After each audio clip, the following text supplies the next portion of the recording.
Hi everyone, how's everyone doing today? I hope everyone's doing well. Today is another story day. I'm doing something as well because I find when I'm doing something I can talk. If I don't do something, it's very hard for me to talk. If you guys are here for watercolor art, I have a new YouTube channel that's just dedicated for art, so I'm just gonna separate the two. I think here is only going to be just me talking in my face most of the time.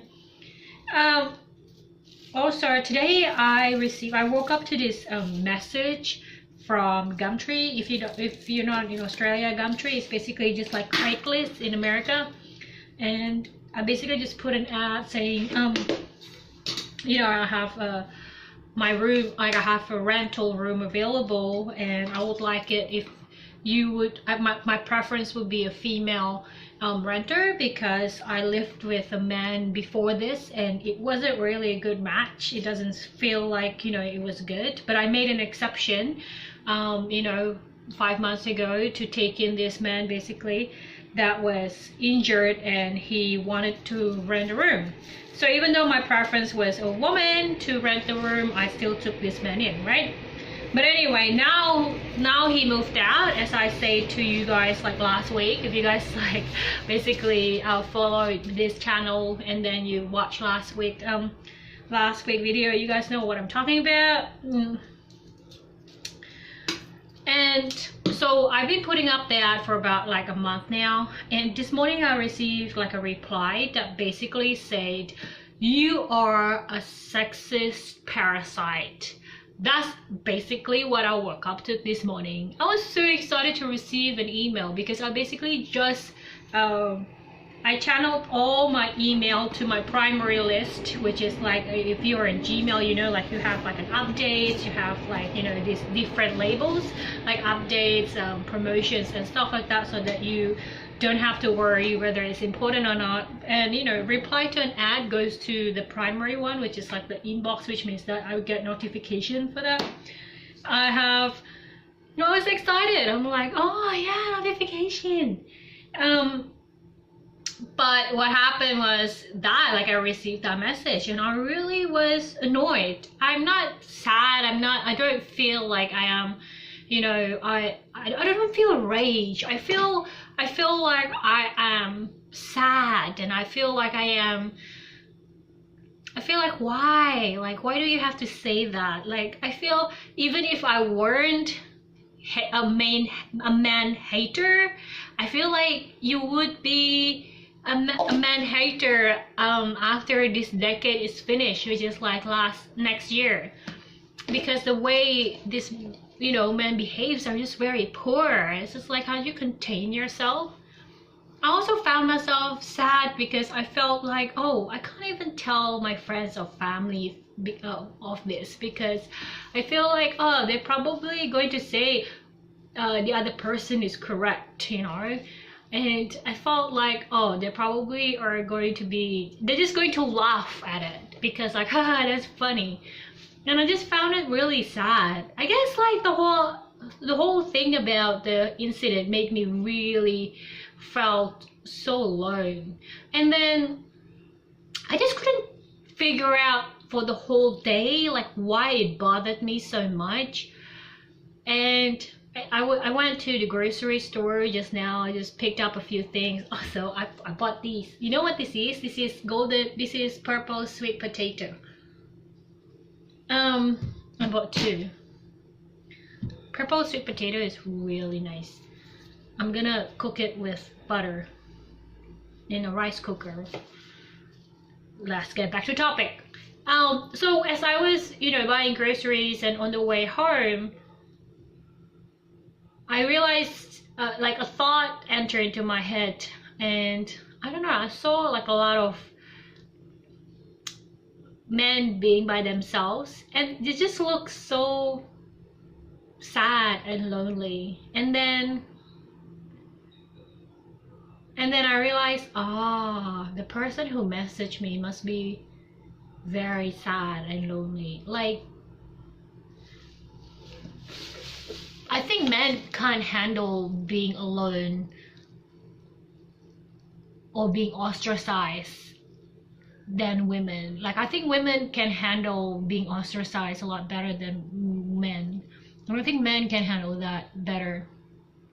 And then that thought basically soothed my this discomfort that I've been having ever since I received that particular message. I realized, it must be really lonely and sad being a man who's not wanted. And I think, I don't know, I just felt like compassion all of a sudden. I felt like it's not, I'm not excusing what he's doing, okay, because it's still wrong, and you know, if I reported it, and you should not be doing that even though you are hurting so bad. But I do admit, like, you know, must be really hard being a man, because we don't really have a lot of compassion to men, because men have too much privileges already, and you know, and they don't abuse most of the powers, they abuse most of the privileges that is being given to them. Not all men, but the men that are basically you know, showing their true colors is just too loud, and the men that are not all men do not, you know, rein them in and do not control their peers and friends to behave differently. At the same time, I also feel like, I guess, like, I just needed to find out like the reason why they would be doing that. And I'm always also like very concerned with the fact that I wasn't able to empathize as I used to easily could do it when I was younger. I think as I grew older, my ability to empathize kind of diminishes. I also would like to talk to like my women friends that, you know, just because you are able to empathize with, you know, with men, you know, like, oh, they must be really sad and lonely and hurting, that's why they're saying all that, which is probably true. It doesn't give them an excuse to do that, meaning you need to be able to control your emotions and what you say to another person. And I think, even though now I understood why he was coming from that way, and it's definitely full of speculations, because, like, you know, it was just a realization from my part. Like, I just needed to know like what could cause that. And I think the answer that I received on my way home from grocery shopping was just utter loneliness and utter ostracizations, utter sadness and pain, which is why they were lashing out on a random stranger. But it's not without a cause. Even though I already received my answer, I still not going to correct I'm not going to change my behavior or what I expect or what I want out of, you know, the ad or out of the world. I do want still a female renter, and that is still the case, because the last time I modified what I want, I learned a very good lesson that men were always going to push for what they want.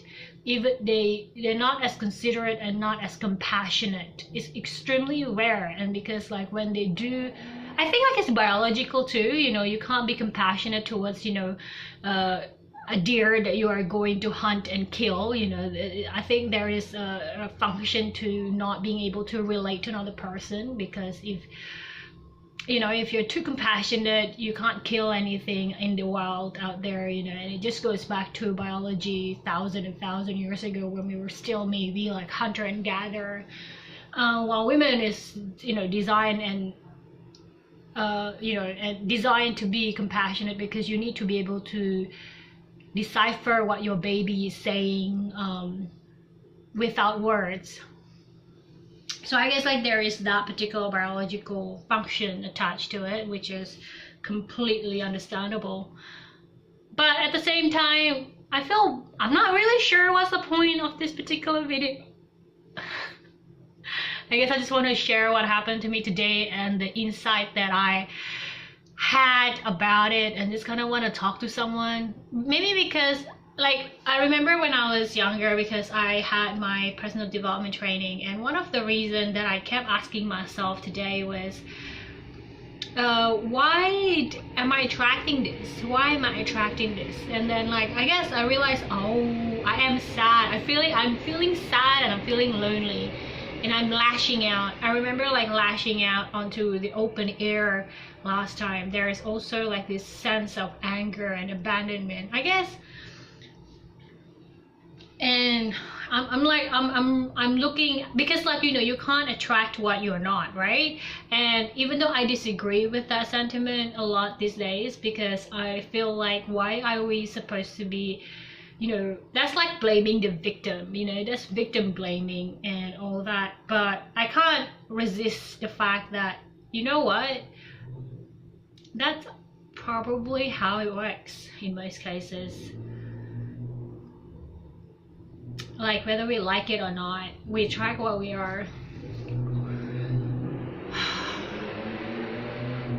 I guess my point is, from the morale that I received from today's story is that I can be compassionate, and I'm so proud of myself that I didn't retaliate towards him, because if I were still on my Twitch troll game like 2 years ago, I probably would have said a lot of nasty words back.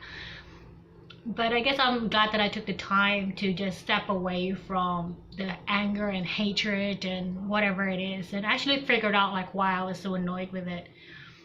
So as much as I'm very compassionate towards you guys men out there who are lonely and hurting and in pain, just feeling all those things does not mean that you are entitled to be mean, violent, abusive, by assaulting other people. And it doesn't mean that other people have to change what they want just to accommodate you in any way. Because why would they? You're not even accommodating them to do that.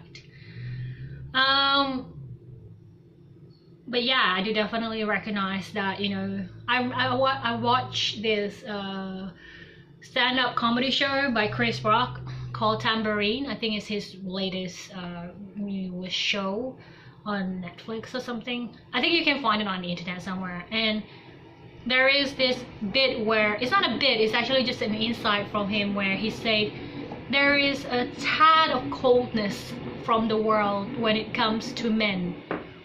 It's just very cold for men than it is for women and or for children. And I think he's definitely right, because it's hard to be compassionate to people who are basically perpetrators, who are basically the ones that are doing the major of the, you know, doing the majority of the violence, all the nasty things in the world. You can't help yourself to be on guard and to the people that receive things purely just because of their gender, not because of their merit. So when things don't go well for them, it's quite hard to be empathic. Anyway, I'm not really sure where I'm going with that, so I'm gonna go back to my gardening. I'll see you guys later. Bye everyone, have a great day.